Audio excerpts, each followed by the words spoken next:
My name is Lee Burch. I live in Burlington.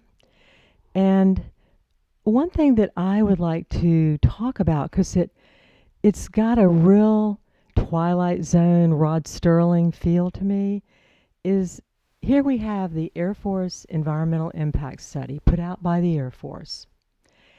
But everybody's sort of acting like this report is flawed or maybe it's false. It has some just powerful facts in it. But so so like our entire congressional group is all supporting the F-35.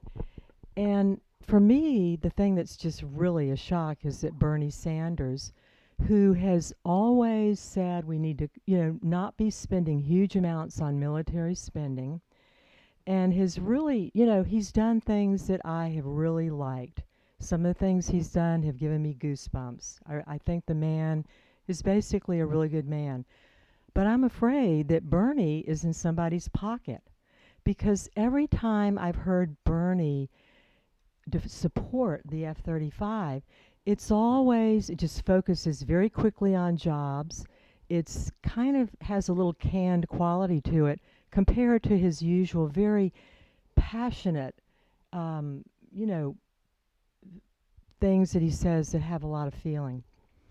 And so my question is the Air Force impact study true? I mean, don't both sides want to know whether it's true or false? If it's false, can we get the Air Force to correct it? I have called Bernie's office two different times, trying to get him to meet first with 150 people and then 200 people who would like to talk about why he supports this program. And he's just not meeting with anyone. And a lot of the people affected by this, who will be affected if they come, are the immigrant community, people who don't have money and a voice to answer the special interests.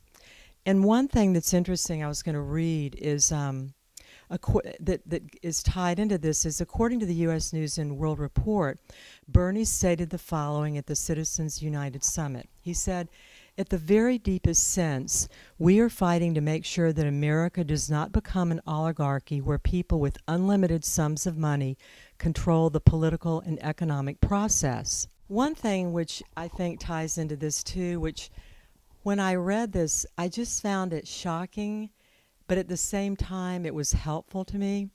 So in 1787, as the delegates lined up to sign the Constitution, the 81-year-old Ben Franklin offered this ambiguous blessing. He said, "I agree to this Constitution with all its faults, if they are such, because I think general government necessary for us, and there is no form of government but what may be a blessing to the people if well administered. And I believe further that this is likely to be well administered for a course of years, and can only end in despotism as other forms have done before it, when the people shall become so corrupted as to need despotic government, being incapable of any other." And I really feel like that's what's happening now. Bernie's not that different. But it's like, why, Bernie, why? The fact that Bernie and the entire congressional group they won't answer to us. They'll say, "Oh, no, it's all okay. We know what we're doing." It reminds me of Paul Ryan when all kinds of people said, "Well, Paul, tell us about this plan, this plan you have."